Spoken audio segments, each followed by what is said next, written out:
미국 정부의 발언으로 인해 전 세계가 비상사태에 빠졌습니다. 지금 당장 모든 나라들은 호르무즈 해협에 함대를 보내라. 군사 파병에 협조하지 않는다면 불이익을 줄 것이다. 미국이 이란 전쟁에 모든 나라들을 끌어들이려고 하자 몇몇은 등을 돌렸고 대부분의 국가들은 해협의 이익이 중요했기에 이러지도 저러지도 못하는 상황이었죠. 심지어 일본은 미국에 굽히고 전함의 해병대 2,500명을 태워 중동의 전장으로 이미 보내버린 것. 이때 이란이 초대형 발언을 터뜨리자 전 세계가 충격에 빠졌는데요. 한국 선박만 통과를 허용하겠다. 아니, 한국이 무기를 준 것도 막대한 금액을 지원한 것도 아닌데 말이죠. 하지만 이란 정부는 그 발언 뒤에 의미심장한 말을 덧붙였습니다.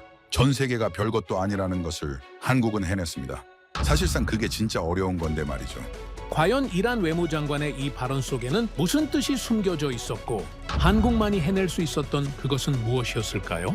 한국이 무려 반세기 전에 선택한 아무도 주목하지 않았던 약속을 지금 바로 낱낱이 공개하겠습니다. 이야기를 시작하기 앞서 사연 속의 제작에 힘이 되는 구독과 좋아요 부탁드립니다. 한국을 응원하신다면 대한민국 화이팅! 이라고 아래 댓글로 남겨주세요. 그날 아침 모든 것이 달라졌습니다. 한국 선박의 한 해 안전한 통과를 보장한다. 이란 외교부 장관이 공식 기자회견 자리에서 직접 발언한 내용이었습니다. 저는 바레인 해군 기지 인근의 취재, 브리핑룸에서 그 말을 처음 들었을 때 통역이 잘못된 줄 알았습니다. 귓속에 꽂힌 이어피스를 2번, 3번 만져가며 다시 확인했습니다. 그래도 달라지는 건 없었습니다. 한국, 오직 그 단어만이 반복되고 있었습니다. 브리핑룸 안의 공기가 한순간에 얼어붙었습니다. 미군 장교들이 서로를 바라보았고 옆에 앉아있던 영국 기자가 볼펜을 손에 쥔 채 굳어버렸습니다.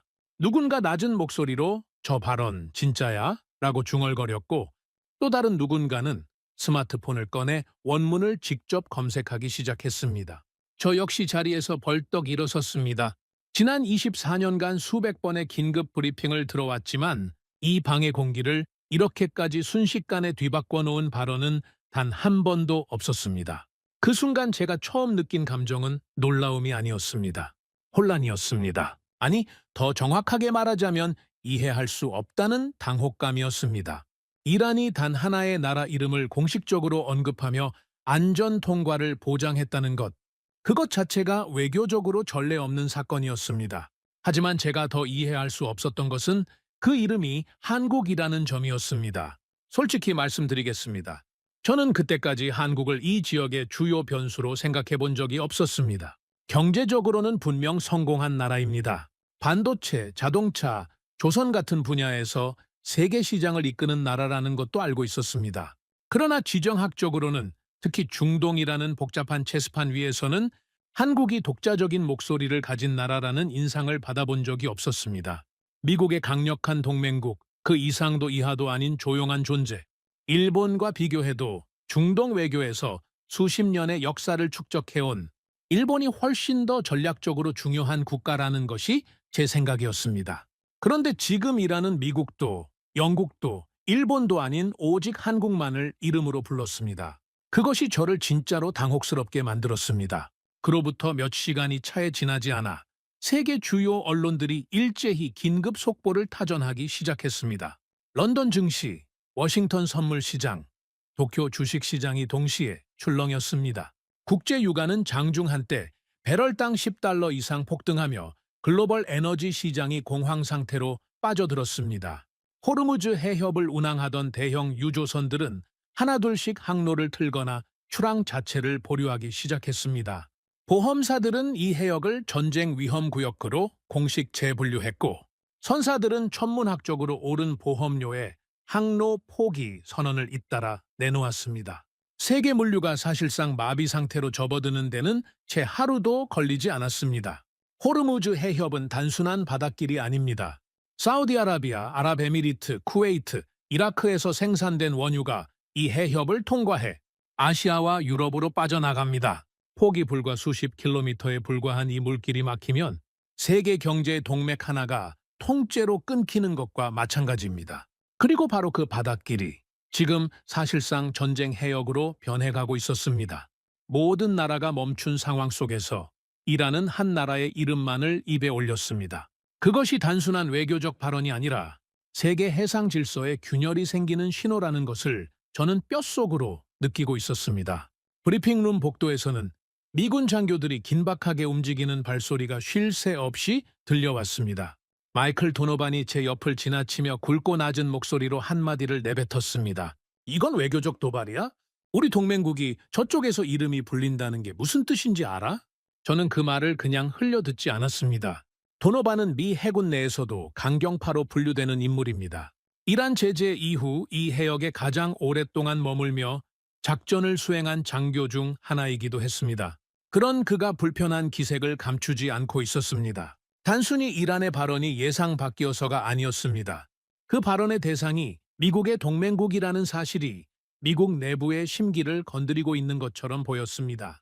실제로 기지 내부에서는 긴급 회의가 잇따라 소집됐다는 이야기가 빠르게 퍼져나갔습니다. 왜 우리가 아닌 한국이 언급된 거지? 라는 의문은 단순한 궁금증을 넘어 일종의 외교적 경고음으로 받아들여지는 분위기였습니다. 기지 주변의 분위기는 시간이 지날수록 한층 더 팽팽하게 굳어가고 있었습니다. 그날 저녁, 저는 이란 측 관계자와의 접촉을 시도했습니다. 이 지역에서 취재를 오래 하다 보면 공식 채널이 아닌 방식으로 정보를 얻는 방법을 자연스럽게 익히게 됩니다. 제가 연결한 인물은 호르무즈 인근 항만을 담당하는 책임자였습니다. 하산 라자비. 처음 마주쳤을 때부터 현장형 인물이라는 인상이 강하게 풍겼습니다. 수척하지만 눈빛은 단단했고 제가 이야기를 꺼내기도 전에 이미 제 의도를 꿰뚫고 있다는 느낌을 주는 인물이었습니다. 그는 저를 항구 근처의 작은 공간으로 불러들였고 저는 망설임 없이 본론으로 들어갔습니다. 왜 한국 선박만 허용한 겁니까? 하산은 한치의 머뭇거림도 없이 대답했습니다. 간단합니다. 그들은 우리를 배신하지 않았습니다. 처음에는 그 말이 그저 막연하게 들렸습니다. 하지만 그가 이어서 한마디를 덧붙였을 때 저는 등 뒤로 무언가가 서늘하게 지나가는 느낌을 받았습니다. 우리는 한국을 막을 이유가 없습니다. 배신하지 않았다. 그 표현이 머릿속에서 좀처럼 지워지지 않았습니다. 단순한 외교적 수사가 아니었습니다. 오랫동안 쌓인 감정이 그 말 안에 조용히 담겨 있는 것처럼 느껴졌습니다. 하산의 주변에 있던 이란 관계자들도 그 말에 고개를 끄덕였습니다. 누구 하나 반론을 제기하지 않았습니다. 당연하다는 표정이었습니다. 저는 그날 밤 오래도록 잠들지 못했습니다. 배신하지 않았다는 말이 머릿속에서 반복되고 또 반복됐습니다. 그 말이 대체 무엇을 의미하는지, 그 말이 어디에서 출발한 것인지 저는 반드시 알아내야 한다고 생각했습니다. 다음 날 아침, 저는 다시 하산을 찾아갔습니다. 밤새 준비한 질문들이 머릿속에 빽빽하게 차 있었습니다. 이번에는 더 직접적으로 묻기로 했습니다. 하산은 전날보다 더 편안한 표정으로 저를 맞았습니다. 마치 제가 다시 올 것을 이미 알고 있었다는 듯이요. 한국만 허용한 배경을 구체적으로 알고 싶습니다. 배신하지 않았다는 말만으로는 이해가 되지 않습니다. 하산은 잠시 하늘을 바라보다가 천천히 입을 열었습니다. 우리는 협상 중에 공격을 받았습니다. 저는 그 말이 단순한 수사가 아니라는 걸 직감했습니다. 2번이었습니다. 2번이나 대화의 테이블에 앉아 있을 때 상대는 그 뒤에서 우리를 겨냥했습니다. 하산의 목소리는 감정적으로 흔들리지 않았습니다. 오히려 그렇기 때문에 더욱 묵직하게 들렸습니다.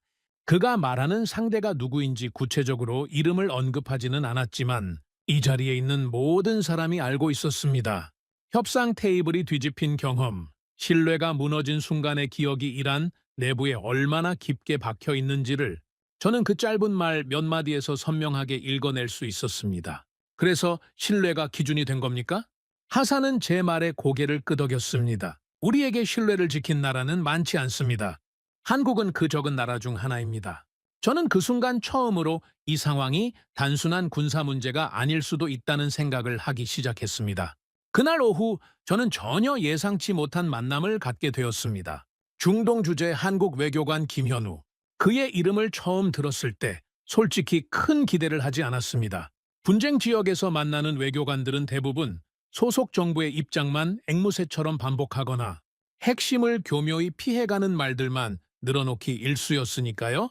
그런데 김현우는 달랐습니다. 처음 마주쳤을 때 그는 놀랍도록 침착했습니다.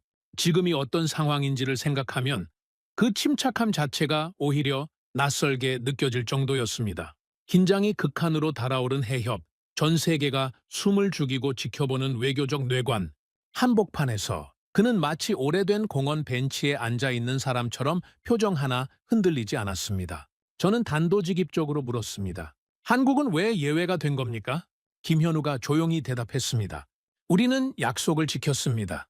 저는 그 말이 지나치게 간단하다고 느꼈습니다. 그게 전부입니까? 그는 잠시 생각하는 듯한 표정을 지었습니다.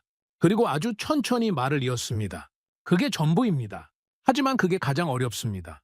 저는 그 순간 뭔가 반박하려 했습니다. 그러나 입이 쉽게 열리지 않았습니다. 약속을 지켰다는 말이 이상하게도 가볍게 들리지 않았기 때문입니다. 김현우가 천천히 꺼낸 이야기는 예상보다 훨씬 구체적이었습니다.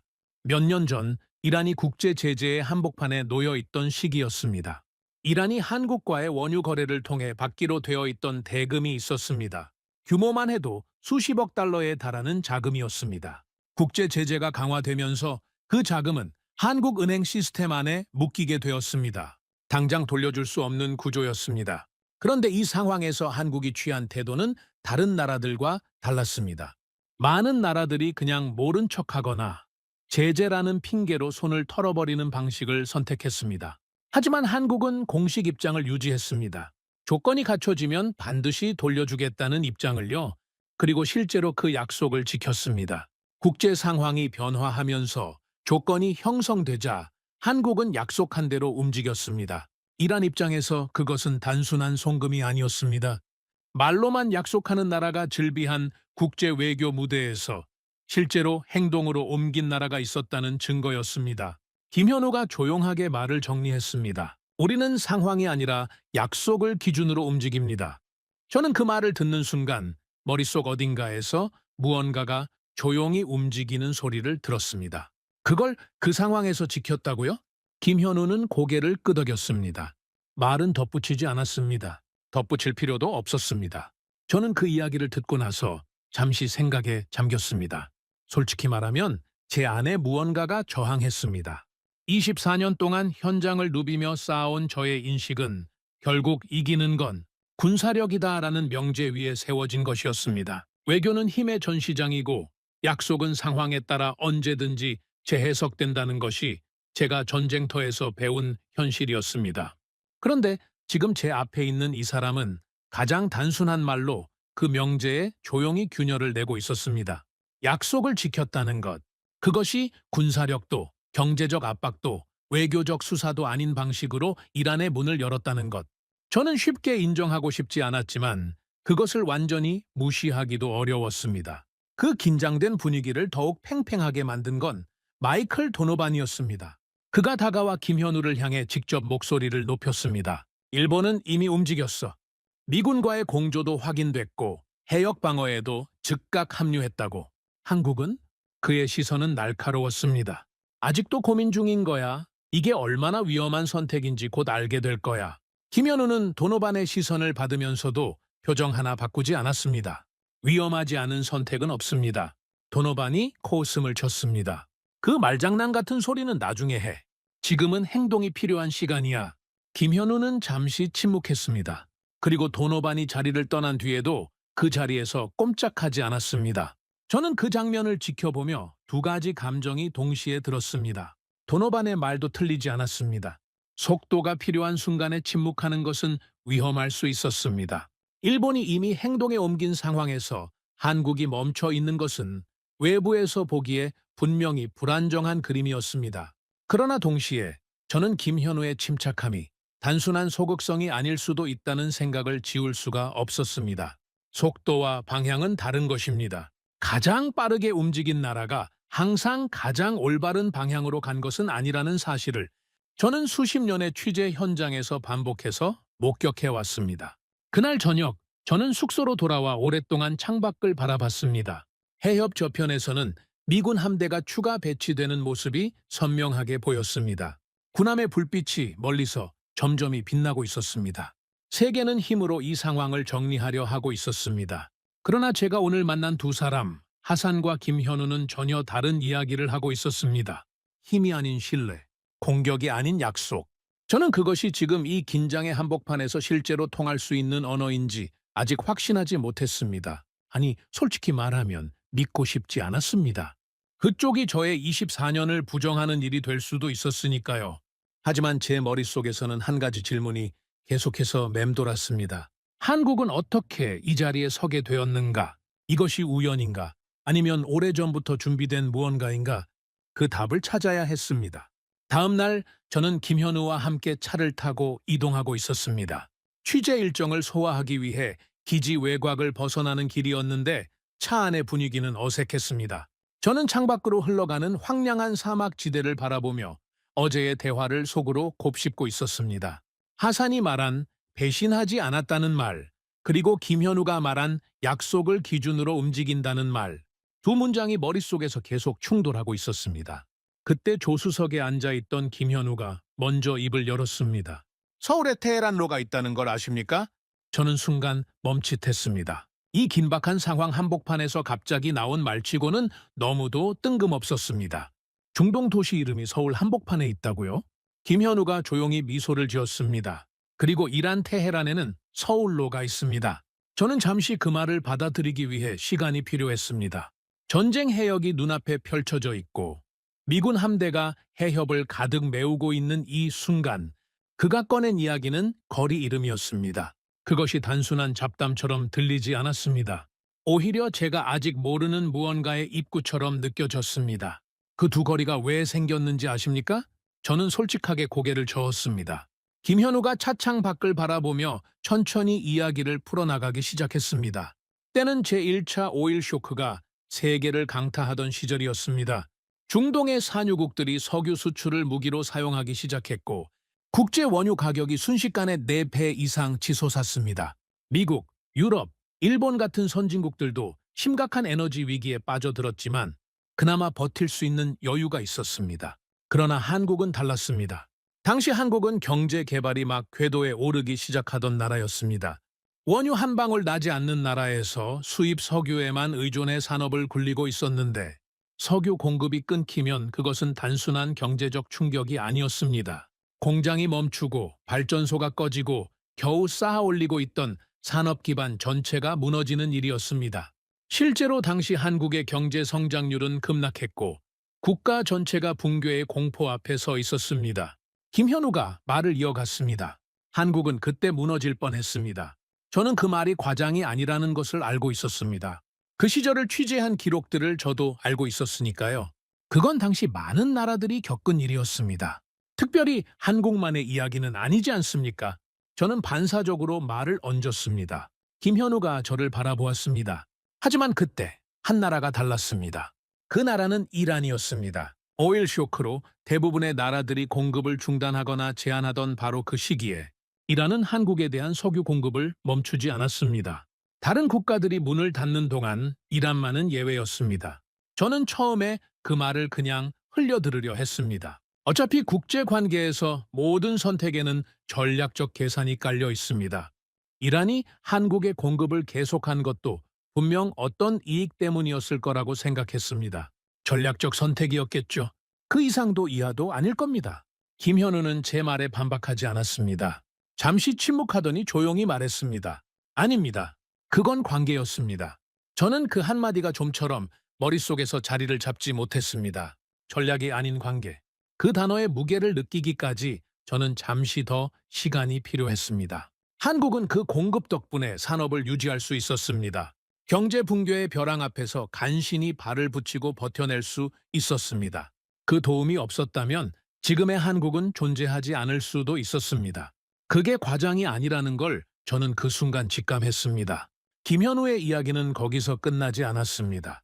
오일 쇼크 이후 중동 전역에서 대규모 인프라 건설 붐이 일어났습니다.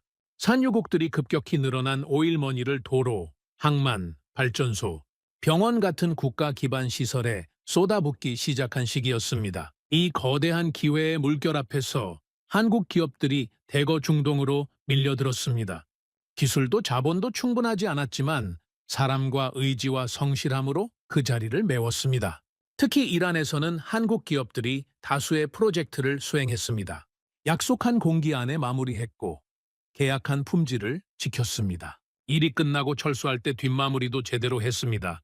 그 과정에서 한국은 이란 안에 작지만 단단한 신뢰의 역사를 쌓아가기 시작했습니다. 그때 한국이 중동에서 벌어들인 금액이 얼마나 됩니까? 저는 궁금해서 물었습니다. 김현우가 말했습니다. 수십조 원에 달하는 규모였습니다. 그 자금이 한국 경제 재도약의 씨앗이 됐습니다. 저는 잠시 머릿속으로 그 규모를 계산해 보았습니다. 이란이 위기의 순간에 한국을 살렸고 한국은 그 기회의 시기에 이란의 땅에서 일했습니다. 서로가 서로의 시간을 채워줬던 셈이었습니다. 김현우가 덧붙였습니다. 우리는 도움을 받았고 반드시 갚는 나라가 되기로 했습니다. 그 말은 어딘가 선언처럼 들렸습니다. 나라 전체가 공유하는 다짐 같은 것이요. 그게 지금까지 이어진다고요? 저는 여전히 완전히 믿기 어려웠습니다. 시대가 바뀌고 정부가 바뀌고 국제 정세가 수십 번 뒤집히는 동안에도 그 감각이 살아있다는 게 가능한 일인지 회의적이었습니다. 그런데 김현우가 그 다음에 한 말이 제 회의를 조용히 흔들어 버렸습니다. 우리는 위기에서 도움받은 기억을 잊지 않습니다. 그가 잠시 멈췄다가 이어 말했습니다. 그래서 우리는 적을 쉽게 만들지 않습니다. 저는 차창에 기댄 채 한동안 아무 말도 하지 못했습니다. 테헤란으로, 서울로 그 두 거리가 왜 만들어졌는지가 그제야 제대로 이해되기 시작했습니다. 그것은 단순한 도시 행정의 결과가 아니었습니다. 두 나라가 서로의 가장 힘들었던 시절을 함께 기억하겠다는 표시였습니다. 저는 처음으로 느꼈습니다. 한국이 이란에게 특별한 존재가 된 것은 어느 날 갑자기 생긴 일이 아니었습니다. 수십 년 전부터 조금씩 조용히 그리고 묵묵하게 쌓아온 역사가 있었습니다. 군사력으로 상대를 제압하는 방식도 경제적 압박으로 굴복시키는 방식도 아니었습니다. 단지 약속을 지키고 도움을 기억하고 적을 만들지 않겠다는 선택을 반복해온 것이었습니다. 저는 그 순간 처음으로 생각했습니다. 이건 외교가 아닐 수도 있다. 이건 철학이다. 차가 기지 근처에 멈춰섰을 때 저는 차 문을 열면서 한 가지를 더 물었습니다. 그 오래된 관계가 지금 이 순간까지 살아있다고 확신합니까? 김현우는 차에서 내리지 않은 차에 잠시 생각했습니다. 그리고 저를 바라보며 말했습니다. 하산이 그 말을 했잖습니까? 저는 그 말의 의미를 되새겼습니다. 그들은 우리를 배신하지 않았다. 하산은 그 말을 망설임 없이 했습니다. 오랫동안 준비된 답처럼 당연한 사실을 말하는 것처럼요. 그것이 이제는 다르게 들렸습니다. 외교관이 쓰는 수사가 아니라 수십 년의 기억이 쌓인 문장이었습니다. 저는 그날 저녁 다시 긴 밤을 보냈습니다. 이번에는 잠들지 못한 이유가 달랐습니다. 이전까지는 왜 한국인가라는 질문이 저를 붙잡고 있었습니다. 그런데 지금은 나는 지금까지 무엇을 보지 못했는가라는 질문이 더 크게 자리를 차지하고 있었습니다. 다음 날 아침 기지 안의 분위기는 하루 사이에 한층 더 무거워져 있었습니다. 미군 작전실 주변에는 고위 장교들의 이동이 부쩍 잦아졌고 외부 기자들의 취재 구역은 더욱 좁혀졌습니다. 저는 아침 일찍 도노반을 찾아갔습니다. 어젯밤 내내 머릿속을 맴돌았던 생각들을 그의 시각으로 한 번 더 검증해보고 싶었습니다. 도노반은 작전 지도 앞에 서서 무언가를 검토하고 있었는데 제가 들어서자 고개도 들지 않은 채 먼저 말을 꺼냈습니다. 이란 말을 믿는 거야? 저는 대답하지 않았습니다. 도노반이 지도에서 눈을 떼고 저를 바라봤습니다. 그건 순진한 게 아니야? 위험한 거야. 그의 목소리는 낮지만 단호했습니다. 24시간 안에 이란이 입장을 바꿀 수도 있어. 협상 테이블에서 웃으면서 뒷문으로 칼을 꺼내드는 게 저쪽 방식이야. 그걸 24년 동안 봐왔으면서 모르진 않겠지? 저는 그 말이 완전히 틀렸다고 말할 수 없었습니다. 도노반이 지금까지 이 지역에서 쌓아온 경험은 저 못지않게 두꺼운 것이었습니다. 그가 이란을 경계하는 데는 이유가 있었습니다. 바로 그날 오전 뉴스 속보가 하나 터졌습니다. 일본이 중동 해역으로 병력 파견을 공식 결정했다는 내용이었습니다. 미군과의 공조 체계도 즉각 가동했습니다. 도노반이 뉴스를 확인하자마자 저를 향해 말했습니다. 저게 정상적인 동맹의 모습이야. 비웃는 듯한 톤이었지만 완전히 틀린 말도 아니었습니다. 일본은 상황이 터지자 즉각 움직였습니다. 분석하고 검토하고 따지는 대신 행동으로 입장을 표명했습니다. 그에 비해 한국은 아직까지 공식 입장을 내놓지 않고 있었습니다. 저는 솔직히 그 순간 일본의 행동이 더 신뢰할 수 있는 선택처럼 보였습니다. 동맹은 말이 아니라 행동으로 증명되는 것이고 위기의 순간에 옆에 서는 것이 진짜 동맹의 가치라는 논리는 저도 취재 현장에서 수없이 확인해온 것이었습니다. 확실히 일본이 더 안정적인 선택인 건 사실입니다. 저는 도노반에게 그 말을 했습니다. 도노반이 고개를 끄덕였습니다. 한국은 지금 줄타기를 하고 있어. 한쪽에는 미국이 있고 다른 쪽에는 이란 눈치를 보고 있어.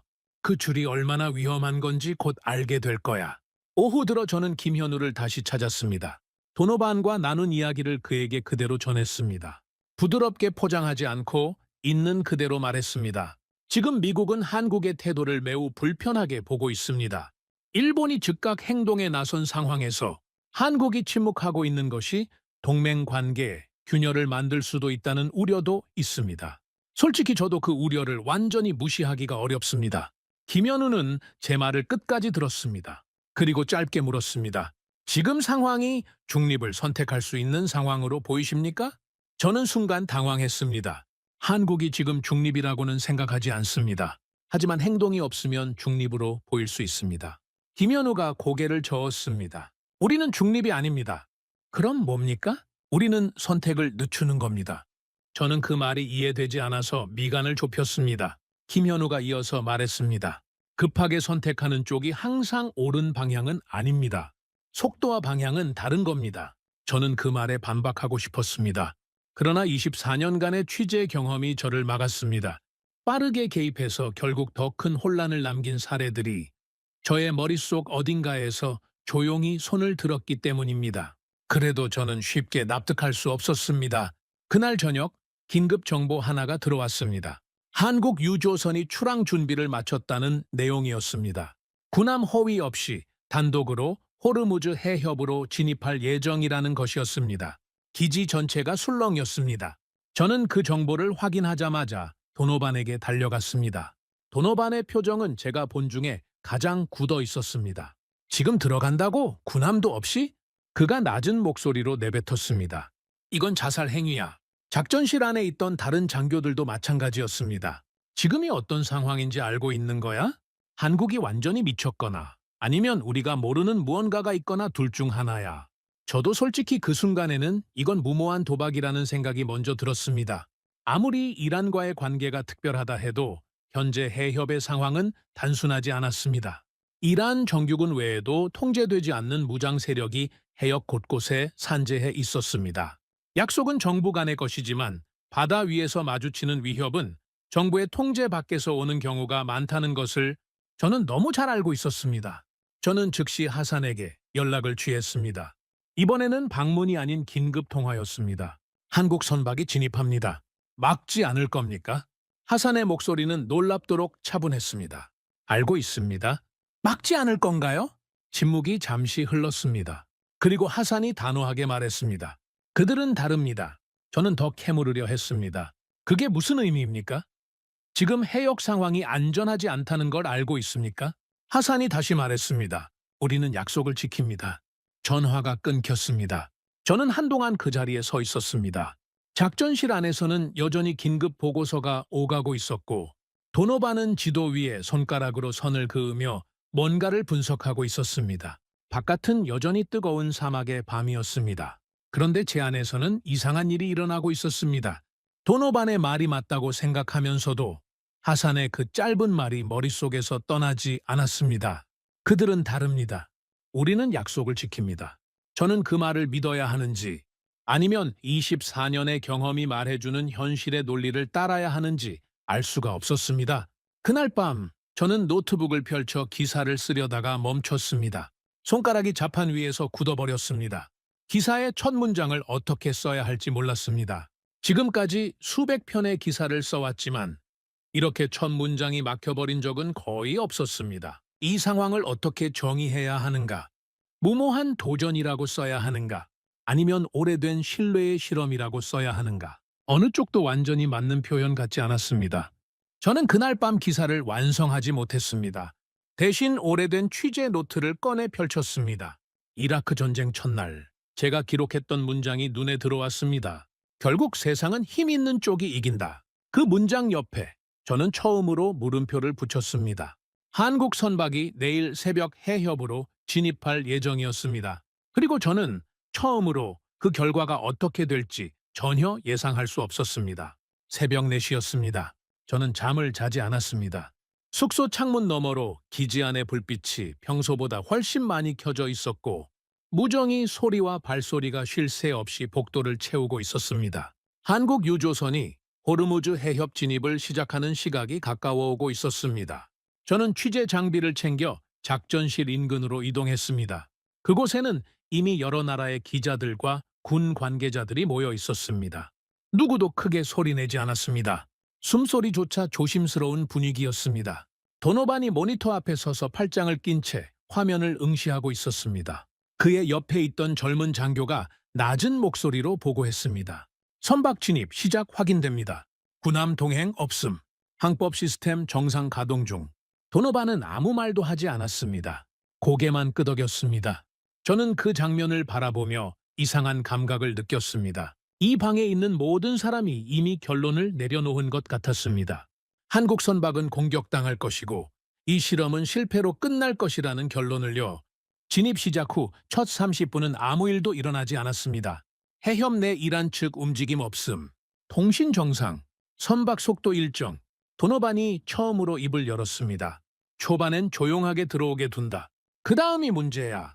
옆에 있던 장교들이 고개를 끄덕였습니다. 저도 그 판단이 틀렸다고 말할 수 없었습니다. 중동에서 벌어지는 긴장 국면은 대부분 처음은 조용했습니다. 경고 없이 시작되는 충돌이 얼마나 많았는지를 저는 수십 번의 취재 현장에서 확인해 왔습니다. 1시간이 지났습니다. 여전히 아무 일도 없었습니다. 작전실 안의 공기가 묘하게 달라지기 시작했습니다. 이상하다. 누군가 조용히 말했습니다. 도노반의 표정이 처음으로 흔들렸습니다. 굳게 잠겼던 눈빛이 잠깐 흔들리는 것이 보였습니다. 저는 그 순간을 놓치지 않았습니다. 이상하다고 느끼십니까? 도노반이 짧게 대답했습니다. 아직 아무것도 아니야. 그러나 그의 목소리에서 이전의 확신이 살짝 빠져나간 것이 느껴졌습니다. 2시간 후 결정적인 정보가 들어왔습니다. 이란 해군이 한국 선박과 교신을 시도했다는 내용이었습니다. 저는 처음에 그 교신이 경고 메시지일 거라고 생각했습니다. 항로 이탈하라, 즉시 정선하라 같은 내용이겠거니 했습니다. 그런데 내용은 전혀 달랐습니다. 이란 해군이 한국 선박에게 특정 항로를 안내하고 있었습니다. 안전이 확보된 구역으로 이동하라는 지시였습니다. 공격이 아니었습니다. 안내였습니다. 작전실 안이 순식간에 조용해졌습니다. 저도 귀를 의심했습니다. 지금 이란이 호위하고 있는 겁니까? 제 옆에 있던 통역관이 조심스럽게 고개를 끄덕였습니다. 도노반은 그 보고를 받고 한동안 아무 말도 하지 않았습니다. 지도 앞에서 팔짱을 풀고 두 손을 테이블 위에 내려놓았습니다. 그 작은 동작 하나가 이 방 안에 있는 모든 사람에게 무언가를 말해주는 것 같았습니다. 예상 밖이다. 계산이 틀렸다. 저는 모니터 화면을 응시하며 이 순간이 단순한 해프닝이 아니라는 것을 직감했습니다. 세계 최초로 군사적 호위 없이 전쟁 해역을 통과하는 상업 선박, 그리고 그 선박을 적국의 해군이 직접 안내하는 장면, 이건 취재 현장에서 한 번도 목격한 적 없는 종류의 장면이었습니다. 그로부터 얼마 지나지 않아 저는 한국 선장 박진수와 교신을 연결할 수 있었습니다. 위성통신이라 음질이 썩 좋지 않았지만 그의 목소리는 선명하게 들렸습니다. 담담한 목소리였습니다. 긴장이 없다는 게 아니었습니다. 긴장 위에 더 단단한 무언가가 얹혀 있는 목소리였습니다. 저는 몇 가지를 확인한 뒤 가장 중요한 질문을 던졌습니다. 지금 이 상황을 어떻게 보고 계십니까? 박진수 선장이 잠시 침묵했습니다. 그리고 말했습니다. 우린 싸우러 온 게 아닙니다. 저는 그 말을 받아 적었습니다. 그 다음 말이 이어졌습니다. 길이 있으면 가는 겁니다. 짧은 침묵이 있었습니다. 위성통신 특유의 미세한 잡음이 그 침묵을 채웠습니다. 그리고 선장이 덧붙였습니다. 그 길을 만든 건 우리가 아닙니다. 저는 그 마지막 말에서 손이 멈췄습니다. 그 길을 만든 건 우리가 아닙니다. 저는 그 말의 의미를 찾아 머릿속을 빠르게 뒤집었습니다. 선장은 지금 이 통과가 자신들의 용기나 능력 덕분이 아니라는 것을 말하고 있었습니다. 수십 년 동안 쌓아온 관계가 이 길을 만들었다는 것을요. 자신들은 그 길 위를 걷고 있을 뿐이라는 것을요. 저는 그 순간 뭔가 목구멍 안에서 뭉클하게 올라오는 것을 느꼈습니다. 24년간 수백 개의 전쟁터를 누빈 저도 처음 느끼는 감각이었습니다. 작전실 밖으로 나오자 동이 트기 시작하고 있었습니다. 사막의 하늘은 주황빛과 보랏빛이 뒤섞인 색으로 물들어 있었습니다. 저는 그 색을 멍하니 바라보며 한동안 서 있었습니다. 내 머릿속에서는 여전히 박진수 선장의 목소리가 반복되고 있었습니다. 총성은 없었습니다. 폭발도 없었습니다. 위협도 없었습니다.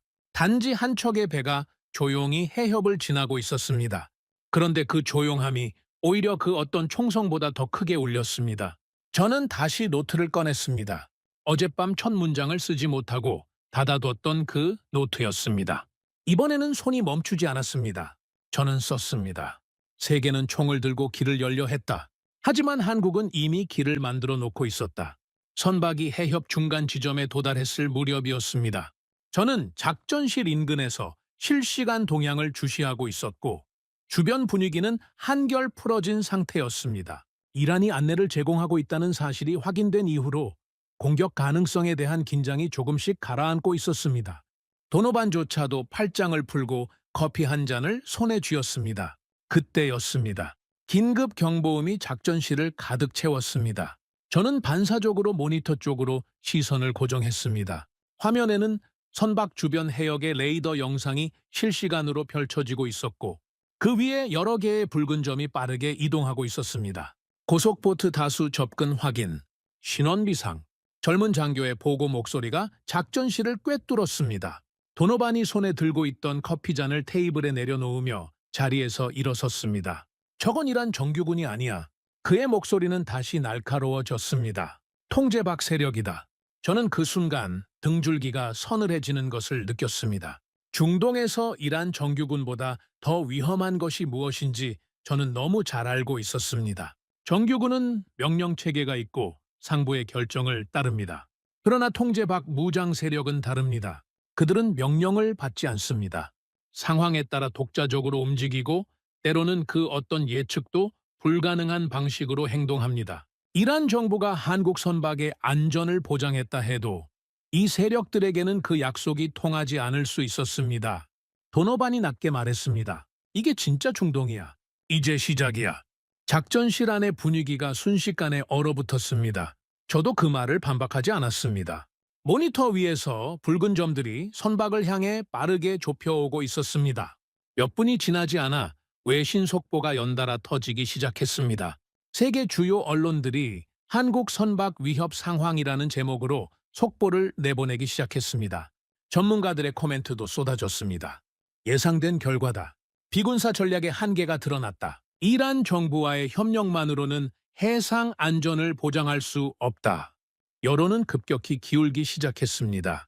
그 속보들을 실시간으로 받아보면서 저는 묘한 감각을 느꼈습니다. 반박하고 싶다는 충동과 그 반박이 성급할 수 있다는 자제심이 동시에 올라오고 있었습니다. 저는 취재 노트를 덮고 모니터만 응시했습니다. 선박과의 교신이 불안정해지기 시작했습니다. 잡음이 늘어났고 응답 강역이 벌어졌습니다. 작전실 안에서 누군가 낮게 말했습니다. 연결이 흔들린다. 도노반이 명령을 내리려는 듯 입을 열었다가 멈췄습니다. 그는 이 상황에서 미국이 개입할 명분도 적절한 방식도 아직 정해지지 않았다는 것을 알고 있었습니다. 한국이 군사 지원을 요청하지 않은 상태였고 미국이 먼저 개입하는 것은 또 다른 외교적 복잡성을 만들어낼 수 있었습니다. 저는 그 순간 이 상황을 어떻게 기사로 써야 하는가를 생각조차 하지 않았습니다. 그냥 화면을 보았습니다. 붉은 점들이 더 가까워지고 있었습니다. 이건 끝이다. 그 생각이 머릿속을 스쳤습니다. 수십 년의 경험이 이 장면의 결말을 이미 알고 있다라고 말하고 있었습니다. 저는 눈을 감았습니다. 박진수 선장의 목소리가 다시 귓가에 울렸습니다. 길이 있으면 가는 겁니다. 그때였습니다. 작전실 안에서 누군가가 갑자기 소리쳤습니다. 교신 재개 확인. 저는 눈을 떴습니다. 모니터 화면이 바뀌고 있었습니다. 붉은 점들의 이동 방향이 달라지고 있었습니다. 선박을 향해 좁혀오던 고속보트들이 방향을 트는 것이 레이더 화면에 선명하게 찍혔습니다.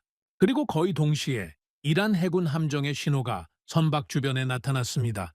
이란 해군이 직접 개입한 것이었습니다. 무장 세력의 접근을 차단하고 있었습니다. 작전실 안에 있던 사람들이 모두 말을 잃었습니다.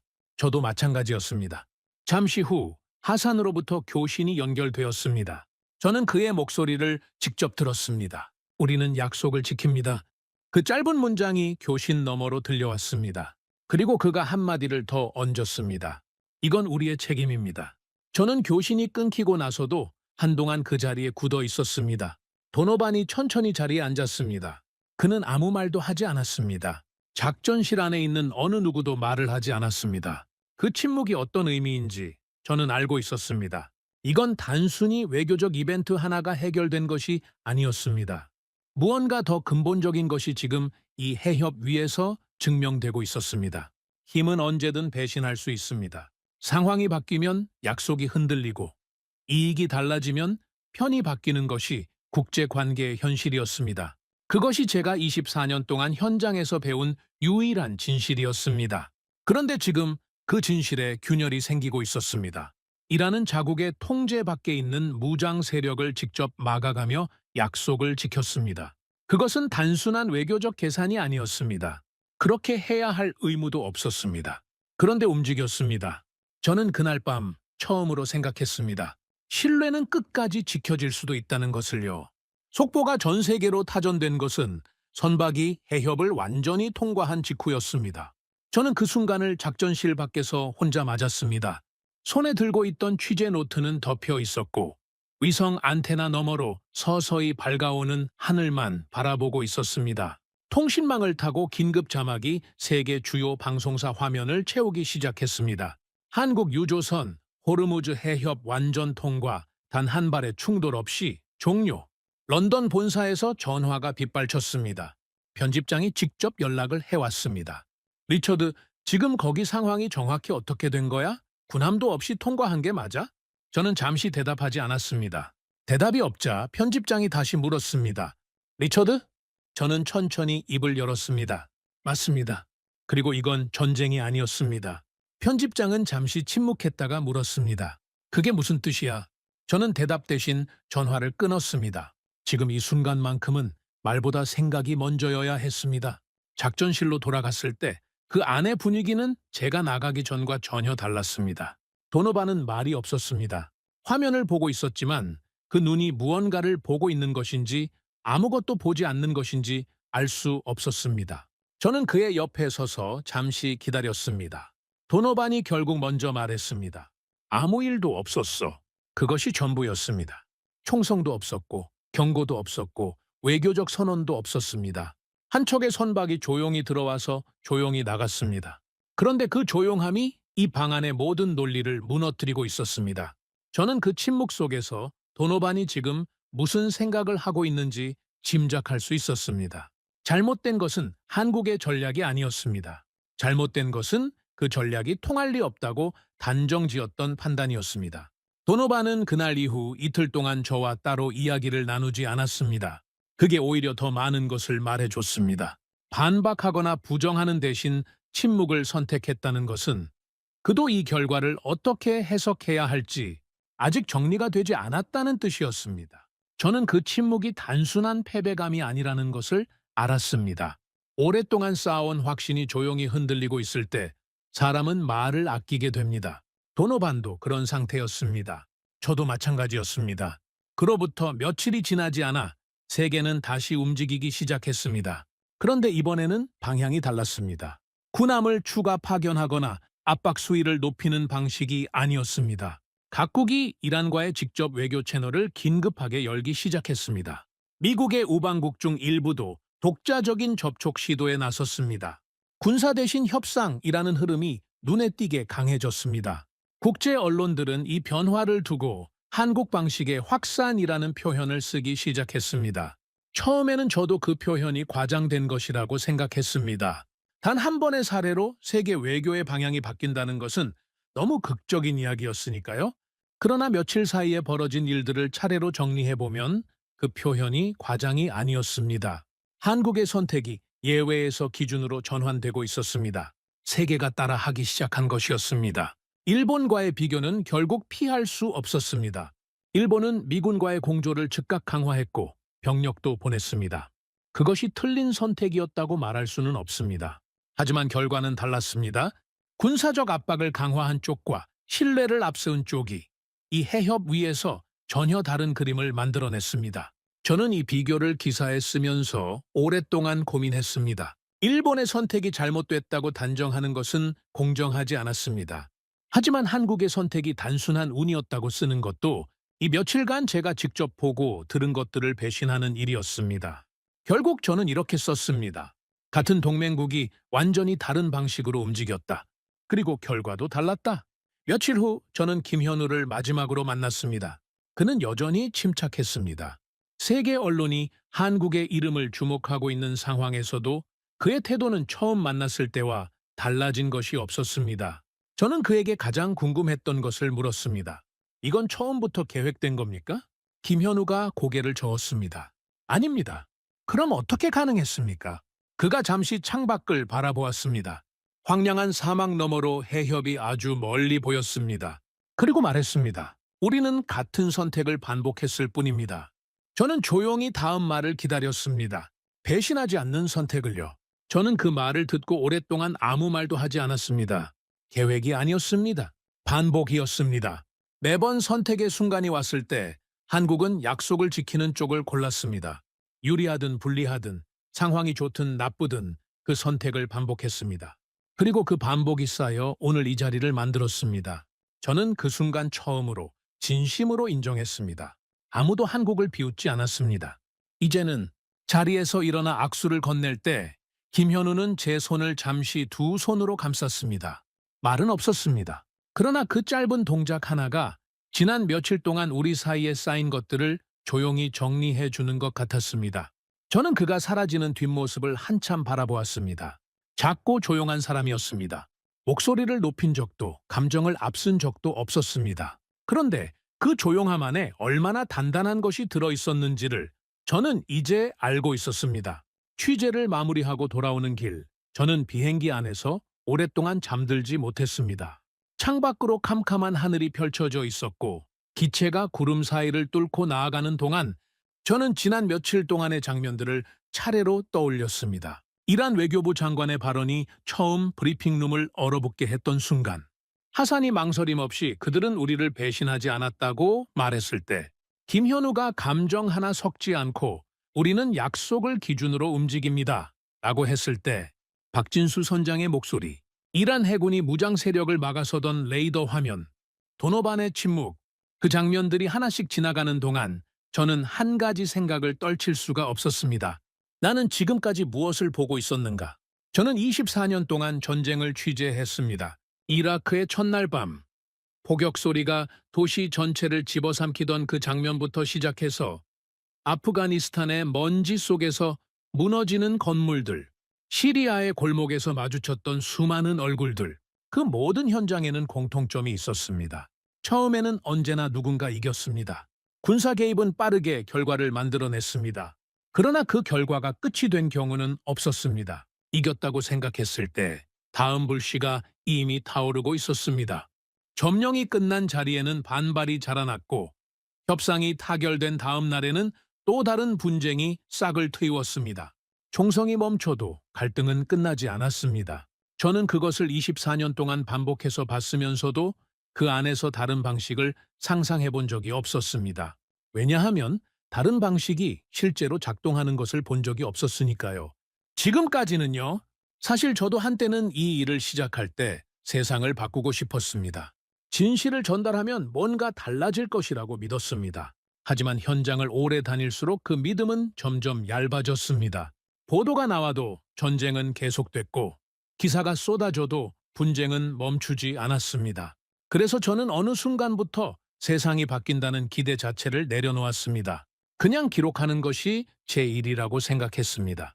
그런데 이번에는 달랐습니다. 저는 처음으로 취재 현장에서 무언가 다른 결말을 목격했습니다. 세계 전문가들의 분석이 쏟아지기 시작했습니다. 공통적으로 나오는 결론은 하나였습니다. 한국의 성공은 우연이 아니라는 것. 수십 년에 걸쳐 쌓아온 신뢰의 역사가 이 결과를 만들었다는 것. 오일 쇼크 시절의 기억, 건설 붐 시절의 약속, 제재, 국면에서의 태도, 그 모든 것이 하나의 방향을 향해 일관되게 쌓여왔다는 분석이었습니다. 저는 그 분석들을 읽으며 고개를 끄덕였습니다. 그러나 분석만으로는 설명되지 않는 것이 하나 있었습니다. 왜 한국은 그 선택들을 반복할 수 있었는가? 상황이 불리할 때도, 압박이 거셀 때도, 다른 나라들이 손을 털고 나갔을 때도 한국은 왜 그 자리를 지켰는가? 저는 그 답을 김현우의 말에서 이미 들었습니다. 우리는 위기에서 도움받은 기억을 잊지 않습니다. 그것이 전부였습니다. 기억, 그리고 그 기억에서 비롯된 선택의 반복. 마지막으로 김현우와 나눴던 대화가 다시 떠올랐습니다. 저는 그에게 한 가지를 더 물었었습니다. 한국은 왜 싸우지 않습니까? 김현우가 답했습니다. 싸우지 않기 위해 준비합니다. 저는 그 말을 처음 들었을 때 말장난처럼 느꼈습니다. 그러나 지금 생각해보면 그것은 전혀 다른 차원의 이야기였습니다. 싸우지 않겠다는 것은 회피가 아니었습니다. 싸우지 않아도 되는 상황을 만드는 것. 그것이 가장 어렵고 가장 긴 준비를 필요로 하는 전략이었습니다. 총 한 방 없이 해협을 통과한 것이 그 전략의 결과였습니다. 적을 만들지 않겠다는 결정을 수십 년 동안 반복한 것이 아무도 예상하지 못한 방식으로 힘이 되어 돌아온 것이었습니다. 김현우가 덧붙였던 말이 귓가에 다시 울렸습니다. 싸우지 않고 끝내는 게 가장 어렵습니다. 저는 그제야 그 말의 무게를 온전히 이해했습니다. 비행기가 구름 위로 완전히 올라서자 창밖으로 별이 보이기 시작했습니다. 저는 취재 노트를 펼쳤습니다. 가장 마지막 페이지에 저는 천천히 글을 썼습니다. 나는 처음에 한국을 이 지역의 변수로 보지 않았다. 한국은 돈은 있지만 지정학적 존재감이 약한 나라라고 생각했다. 미국 뒤에 붙어 있는 조용한 동맹국이라고 생각했다. 하지만 이제는 안다. 저는 잠시 멈췄다가 마지막 문장을 완성했습니다. 그들은 전쟁을 피한 게 아니었다. 전쟁을 끝낸 것이었다. 노트를 덮고 나서도 한동안 그 문장이 머릿속에 남아 있었습니다. 24년 동안 수백 편의 기사를 쓰면서 이렇게 손이 멈추지 않고 술술 써진 마지막 문장은 처음이었습니다. 그게 무엇을 의미하는지 저는 알고 있었습니다. 믿고 싶어서 쓴 문장이 아니라 믿게 되어서 쓴 문장이었습니다. 맨체스터의 11월은 늘 비가 잤습니다. 귀국한 지 며칠이 지난 어느 저녁, 저는 사무실 창가에 서서 빗소리를 들으며 기사의 마지막 단락을 완성하고 있었습니다. 강한 나라는 싸워서 이깁니다. 저는 그것을 24년 동안 믿어왔습니다. 그러나 이번에 저는 다른 것을 보았습니다. 싸우지 않고 상황을 끝내는 나라, 약속을 지키는 것이 무기가 되는 나라, 적을 만들지 않는 것이 전략이 되는 나라. 그 나라의 이름은 한국이었습니다. 저는 기사를 저장하고 창밖 빗속을 한참 바라보았습니다. 24년의 경험이 만든 제 안에 어떤 벽이 조용히 허물어지고 있었습니다. 세계는 한국을 따라하기 시작했습니다. 그 순간부터 한국은 더 이상 따라가는 나라가 아니었습니다. 저는 오랫동안 전쟁을 취재해왔습니다. 언제나 결론은 같았습니다. 총성이 멈춰도 갈등은 끝나지 않았습니다. 하지만 이번에는 달랐습니다. 한국은 싸우지 않았습니다. 대신 관계를 지켰고 약속을 지켰고 결국 길을 열었습니다. 저는 이제 확신합니다. 진짜 강한 나라는 전쟁을 잘하는 나라가 아니라 전쟁을 끝낼 줄 아는 나라라는 것을. 여러분은 이 이야기를 들으시면서 어떤 장면이 가장 마음에 남으셨나요? 한국은 가장 어려웠던 시절, 도움받은 기억을 잊지 않고 수십 년에 걸쳐 신뢰를 쌓아온 나라입니다. 그 묵묵한 선택들이 세상에서 가장 위험한 바닷길을 조용히 열어낸 것처럼 오늘도 한국은 말보다 행동으로, 힘보다 신뢰로 세계 속에 자신의 자리를 만들어가고 있습니다. 구독과 좋아요로 응원해 주시면 더욱 재미있는 이야기로 찾아뵙겠습니다. 해외 감동 사연을 소개해드리는 스페셜 코리아였습니다. 감사합니다.